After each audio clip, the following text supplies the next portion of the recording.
आप लोग के एग्ज़ाम की तैयारी उम्मीद करता हूँ मस्त चल रही होगी। यदि नहीं चल रही है तो आज मैं आप लोगों के लिए लेके आया हूँ क्लास 9th की विषय विज्ञान की टोटल 40 MCQ, जिसमें आज हम लोग चर्चा करेंगे साइंस विषय की महत्वपूर्ण MCQ जो आपके बोर्ड एग्ज़ाम के लिए बहुत ही इम्पॉर्टेंट होने वाला है। जो भी बच्चे 2023-24 सेशन में एग्ज़ाम दे रहे हैं उसके लिए बहुत ही इम्पोर्टेंट होने वाला है। तो क्या क्वेश्चन है, क्या क्वेश्चन नहीं है, कितना आसान कितना हार्ड है, किस किस चैप्टर क्वेश्चन आपका आने वाला है, आपको अभी तुरंत पता चल जाएगा। तो चलिए स्टार्ट करते हैं बिना विलम्ब किए। तो दोस्तों यहाँ पे आपसे पहला क्वेश्चन पूछा गया और बहुत ही आसान है, सरल है, बस आपको टिक लगाना है। क्या बोला गया देखिए, तो एक वस्तु आर त्रिज्या के वृत्ताकार पथ में घूम रही है। मतलब मान लीजिए कोई आपका वृत्ताकार पथ है, ठीक है, इसकी आपको त्रिज्या कितना है, आर है, कितना है, आर में घूम रही है, ठीक है। आधे वृत्त के बाद उसकी विस्थापन होगा, तब जैसे वो आधा वृत्त पे आएगा तो उसका विस्थापन क्या होगा, 2r हो जाएगा। क्या हो जाएगा, 2r, ठीक है। तो 1 का क्या हो जाएगा आपका option C right answer 2r, ठीक है। चलिए चलते हैं क्वेश्चन नंबर 2 में। क्वेश्चन 2 में आपसे क्या बोला गया है, वेग मतलब क्या, स्पीड में प्रति सेकंड परिवर्तन की दर क्या कहलाती है। यदि स्पीड में है ना, ये यदि आपका वेग में प्रति सेकंड अगर परिवर्तन हो रहा है तो उसकी दर क्या कहलाती है, उसकी कहलाती है त्वरण, है ना। ऑप्शन डी हो जाएगा राइट आंसर त्वरण, ठीक है। आपको इसको लिख के याद करना, यदि याद नहीं हो रहा है, समझ में नहीं आ रहा है तो हमें कमेंट करके बताइए कि सर ये क्वेश्चन समझ में आया, फिर से उसको मैं बताने की प्रयास करूँगा और एक नई वीडियो लेके आऊँगा। तो दोस्तों यदि आपको इसको यदि अगर पसंद आ रहा है तो इसको लाइक करें, सब्सक्राइब करें। तो चलते हम लोग नेक्स्ट क्वेश्चन नंबर 3 में। क्वेश्चन 3 में क्या बोला जा रहा है आपसे, निम्न में से किसकी SI मात्रक, है ना, क्या बोला जा रहा है, निम्न में से किसकी जो है SI मात्रक मीटर प्रति सेकंड स्क्वायर है। मतलब मीटर प्रति सेकंड स्क्वायर किसका होता है बताइए। तो मीटर प्रति सेकंड होता है आपका त्वरण का। किसका होता है, त्वरण का, ठीक है। आप हमें कमेंट करके बताइए कि मीटर प्रति सेकंड किसका होता है, ठीक है। मीटर प्रति सेकंड किसका होता है, हमें कमेंट करके बताइए। चलिए चलते क्वेश्चन नंबर 4 में। क्वेश्चन 4 में आपसे क्या बोला गया है, दूरी समय ग्राफ का ढलान किसका मान बताता है। मान लीजिए आपका ऐसा है, यहाँ आपका दूरी दिया है, यहाँ आपका दिया है समय, ठीक है। तो दूरी समय का जो ढलान है ये हमें क्या बताता है, तो ये हमें बताता है वेग बताता है। क्या बताता है, वेग, ठीक है। इसका आंसर वेग। चलिए चलते हैं क्वेश्चन नंबर 5 में। क्वेश्चन 5 में आपसे क्या बोला गया है, क्वेश्चन 5 में आपका बोला गया है न्यूटन का गति का प्रथम नियम। कौन सा नियम, प्रथम नियम में किसकी परिभाषा है। तो न्यूटन का जो गति का जो प्रथम नियम है उसमें किसका आपका है, तो आपका इसका हो जाएगा जड़त्व का है। किसका है, जड़त्व का। ऑप्शन ए राइट आंसर, ठीक है। न्यूटन का प्रथम नियम, ये आपको याद रखना है, ठीक है। चलिए चलते हैं क्वेश्चन में हम लोग 6 में। क्वेश्चन 6 में आपसे क्या बोला गया है, किसी पिंड का जड़त्व निर्भर है। तो किसी पिंड का जो जड़त्व है वो किस पे निर्भर करता है, तो आपका किस पे करता है, वस्तु का द्रव्यमान पर। जिस वस्तु का द्रव्यमान जितना अधिक होगा उसका जड़त्व अधिक होगा, ठीक है। जैसे फॉर एग्जांपल हम एक साइकिल ले लें, क्या ले लें, एक साइकिल और एक ट्रेन। तो बताइए साइकिल और ट्रेन में किसका जड़त्व सबसे अधिक होगा, ट्रेन का होगा क्योंकि इसका भार क्या अधिक है, ठीक है। चलिए चलते क्वेश्चन 7 में। क्वेश्चन 7 आपसे क्या बोला गया है, न्यूटन का गति का कौन सा नियम बल की परिभाषा, देखिए वहाँ था प्रथम नियम। प्रथम नियम में आपका जड़त्व था, क्या था, जड़त्व, ठीक है। लेकिन यहाँ क्या बोला, कौन सा नियम बल की परिभाषा है, तो बल का क्या हो जाएगा आपका ऑप्शन नंबर बी दूसरा नियम। दूसरा नियम में बल बताता है और आपका जो मतलब पहला नियम है वो जड़त्व, किसका, न्यूटन का, याद रखना, ठीक है। चलिए चलते क्वेश्चन 8 में। क्वेश्चन 8 में आपसे क्या बोला गया है, 10 मीटर सेकंड के गति से चलने वाले 0.5 किलोग्राम द्रव्यमान वाले पिंड का संवेग क्या होगा, ठीक है। तो ये बहुत ही आसान है, ठीक है। बस आपको देखना है कि इसमें द्रव्यमान कितना दिया गया है, कितना दिया 0.5। तो 0.5 कहाँ दिख रहा है, ऑप्शन सी में हो जाएगा, ऑप्शन सी आपका राइट आंसर, ठीक है। चलिए चलते हैं क्वेश्चन नंबर 9 में। क्वेश्चन 9 में आपसे क्या बोला गया है, जब कोई बस विराम से चलती है तो अचानक उस पर खड़े यात्री बस में पीछे की ओर झुक जाता है। जब आप कभी बस में सफ़र किए होंगे तो आप इसको फील भी किए होंगे, है ना। जब आपका बस आपका अचानक रुकता है ना, तो जो मेरा बॉडी है वो आगे की तरफ, है ना, मतलब जाता है फिर जो आपका जो अचानक आपका पीछे आ जाता है ना, तो ये किस नियम के कारण होता है ना। ऑप्शन दिया न्यूटन गति का प्रथम नियम, दूसरा नियम, तीसरा नियम, किसके कारण होता है ये, तो किसके कारण होता है आपका न्यूटन का गति का प्रथम नियम है ना, वही आपका जड़त्व का नियम। ठीक है, आपको याद रखना है। चलिए चलते हैं क्वेश्चन 10 में। क्वेश्चन 10 में आपसे क्या बोला गया है, कार्य की यानी कि जो वर्क जो काम है उसका ऐसा मात्रक क्या होता है, आपको पता होना चाहिए क्या होता है आपका। 10 का राइट आंसर हो जाएगा ऑप्शन नंबर सी, जूल होता है ना। कार्य का ऐसा मात्रक क्या होता है, जूल होता है, आपको ये याद रखना है। ठीक है, चलिए चलते हैं क्वेश्चन 11 में। क्वेश्चन 11 में क्या बोला गया है, चंद्रमा पर किसी पिंड का द्रव्यमान 40 किलोग्राम है तो पृथ्वी पर भार क्या होगा। मान लो कोई आपका मतलब चंद्रमा पे 40 किलो का है कोई चीज़, ठीक है, तो उसको जब पृथ्वी पर लाएंगे तो कितना हो जाएगा। ठीक है, तो आपको पता होना चाहिए यहाँ पे इसका बहुत ही आसान आपका एक क्या होता है फार्मूला होता है। फार्मूला क्या होता है, जैसे यहाँ पे 40 है, ठीक है, इसको हमको गुना करना पड़ता है किससे, 9.8 से। जब 9.8 से जब इसको गुना कीजिएगा तो आपका निकल के यहाँ पे आएगा 392, ऑप्शन बी हो जाएगा आपका राइट आंसर। ठीक है, चलिए चलते क्वेश्चन नंबर 12। क्वेश्चन 12 में क्या बोला गया है, जब कोई पिंड कंपन करता है यानी कि जब कोई पिंड आपका कंपन करता है, थरथराता है, तो यह आसपास की हवा को संपीड़ित करता है, मतलब धकेलता है ना, और एक उच्च घनत्व क्षेत्र बनाता है जिसे डैश के रूप से जाना जाता है। किसके रूप से, तो 12 क्या हो जाएगा आपका आंसर डी, संपीड़न के रूप में है ना। किस रूप में, संपीड़न है। देखिए यहाँ पे संपीड़न है और यहाँ पे आपका संपीड़ित है, याद रखना है। ठीक है, चलिए चलते हैं क्वेश्चन 13 में। क्वेश्चन 13 में आपसे क्या बोला गया है, वह घटना जहां उत्पन्न ध्वनि परावर्तन के कारण पुनः सुनाई देती है क्या कहलाती है। मतलब बोल रहा है कि वैसी घटना जो ध्वनि आपका है परावर्तन कर, मान लीजिए कुछ बोले और वो आपका टकरा के फिर वापस आ गया है ना, तो उसको क्या बोलते हैं, गूंज बोलते हैं ना।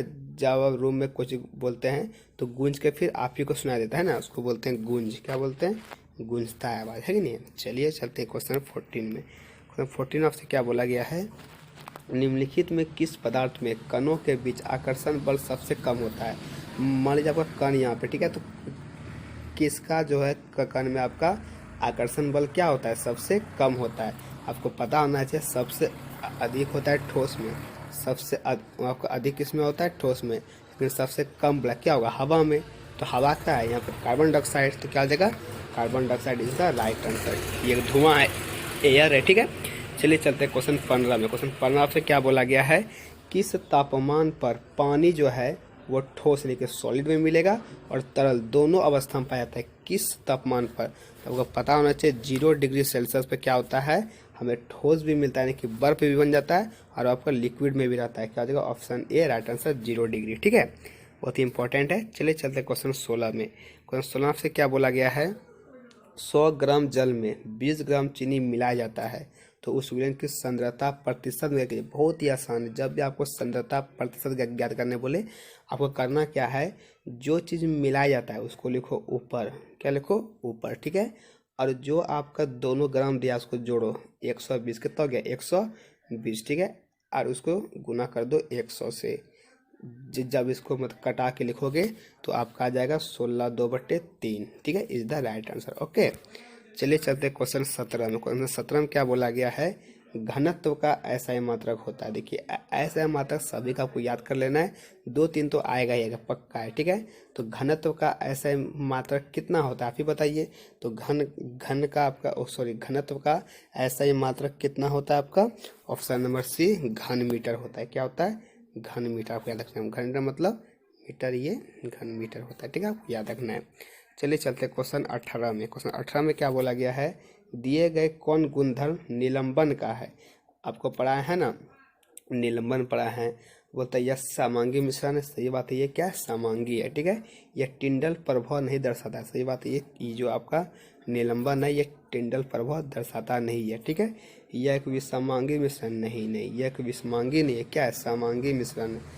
क्या है, समांगी। दिखता है कौन सी, विषमांगी, पर होता क्या है, समांगी। ठीक है, डी में क्या है, ये छानने की विधि से अलग नहीं कह सकता। सही बात है, इसको अलग नहीं कर सकते हैं, पर क्या हो जाएगा 18 का सी, क्या आपका गुणधर्म निलंबन का आपका वो है। ठीक है, तो ऑप्शन क्या हो जाएगा आपका 18 का, ऑप्शन नंबर सी हो जाएगा राइट आंसर। ठीक है, यह विषमांगी मिश्रण है, मतलब ने ना समझे। बोलता है कौन सा गुणधर्म निलंबन का है, ठीक है। यह समांगी मिश्रण ऐसा नहीं है, यह विषमांगी होता है। यह समांगी बोला तो क्या होगा, गलत हो जाएगा।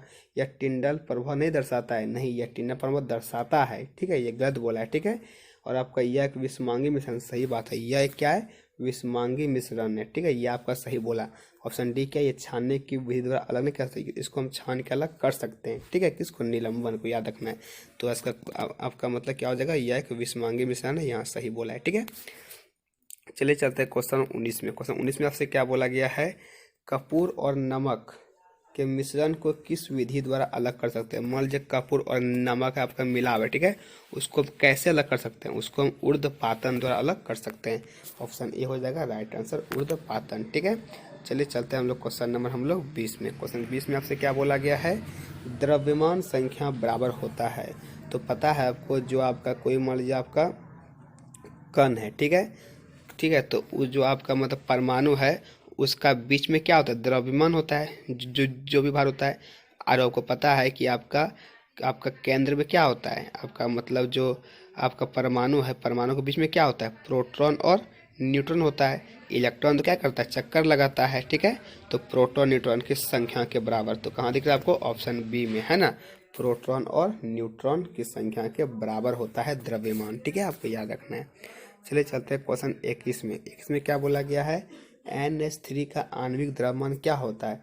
तो NH3 का याद करना है आपको, NH3 का आपका कितना होता है, 17U, कितना होता है, 17U, ठीक है। चलिए चलते हैं हम लोग क्वेश्चन नंबर 22 में। क्वेश्चन 22 में आपसे क्या बोला जा रहा है, स्थिर अनुपात का नियम या निश्चित अनुपात का नियम क्या है, यानी कि स्थिर अनुपात का नियम या निश्चित अनुपात का नियम क्या है। तो आपको पता होना चाहिए क्या है, रासायनिक पदार्थ में तत्व हमेशा द्रव्यमान के अनुसार निश्चित अनुपात में मौजूद होता है, उसे हम लोग निश्चित अनुपात बोलते हैं, ठीक है, या उसको स्थिर अनुपात का नियम भी बोलते हैं। ओके, चलिए चलते, यदि आपको समझ में आ रहा है तो कॉपी में लिख लीजिए, बेहतर होगा, ठीक है। चलिए चलते हैं क्वेश्चन 23 में। क्वेश्चन 23 में आपसे क्या बोला गया है, निम्नलिखित में से कौन 36 ग्राम जल का सही प्रतिनिधित्व करता है। आपको पता होना चाहिए, एक मोल में होता है 18 ग्राम, कितना होता है, 18 ग्राम, तो 2 मोल में कितना, 36 ग्राम, तो 2 मोल कहाँ दिख रहा है आपको, ऑप्शन ए में, ऑप्शन हो जाएगा ए आपका राइट आंसर, 2 मोल, ठीक है। चलिए चलते क्वेश्चन नंबर 24 में। क्या बोला गया है, न्यूट्रॉन पर डैश आवेश होता है, कौन सा चार्ज होता है। आपको पता होना चाहिए, जैसे आपका ये परमाणु है, यहाँ होता है प्रोटॉन और न्यूट्रॉन, और आपका चक्कर लगाता है इलेक्ट्रॉन, तो इलेक्ट्रॉन पे होता है माइनस चार्ज, क्या होता है, माइनस चार्ज, ठीक है। और जो आपका प्रोटॉन है, प्रोटॉन पे होता है प्लस चार्ज, क्या होता है, प्लस चार्ज, मतलब नाभिक में प्लस चार्ज। लेकिन जो न्यूट्रॉन है, न्यूट्रॉन में कुछ चार्ज नहीं होता है, तो यहाँ बोला न्यूट्रॉन पे क्या होता है, जीरो होता है, कुछ नहीं होता है, ना प्लस ना माइनस, क्या हो जाएगा, जीरो, ठीक है। चलिए चलते हैं क्वेश्चन हम लोग 25 में। 25 में क्या बोला गया है, अल्फा कण क्या है। तो अल्फा कण आपका क्या है, घनावेशित हीलियम परमाणु है, क्या है, घनावेशित, यानी कि आपका प्लस वाला है हीलियम परमाणु, ठीक है, उसको बोलते हैं अल्फा कण, ठीक है, याद रखना है। चलिए चलते हैं क्वेश्चन 26। क्वेश्चन 26 में इसमें क्या बोला जा रहा है, किसी तत्व के समस्थानिक के द्रव्यमान में अंतर डैश की भिन्न संख्या के कारण होता है। तो कि कोई भी समस्थानिक है, उसका यदि द्रव्यमान में अंतर आ रहा है तो किसके कारण होता है, तो आपका ऑप्शन हो जाएगा ए राइट आंसर, न्यूट्रॉन के कारण, किसके कारण, न्यूट्रॉन के कारण, ठीक है। चलिए चलते क्वेश्चन में 27 में। क्या बोला जा रहा है, कोशिका भित्ति बनी, आपको पता है ये हमारी कोशिका है, तो जो कोशिका की भित्ति है, ये जो इसका दीवार है, भीत है, ये किससे बना होता है। तो पता किससे बना होता है, कार्बोहाइड्रेट से, क्या हो जाएगा, option B right answer, carbohydrate, ठीक है। 27 का बी हो जाएगा आपका राइट आंसर, ठीक है। सॉरी रुक जाइए, तो सॉरी मिस्टेक हो गया, कोशिका भित्ति बोल रही है, कोशिका भित्ति, रुक जाइए, कोशिका जो है भित्ति आपका, जो आपका ये बना होता है भीत, ठीक है, ये किससे बना होता है, तो आपका ये बना होता है सेलुलोज से, किससे बना होता है, सेलुलोज, ऑप्शन सी हो जाएगा राइट आंसर, सेलुलोज, ठीक है।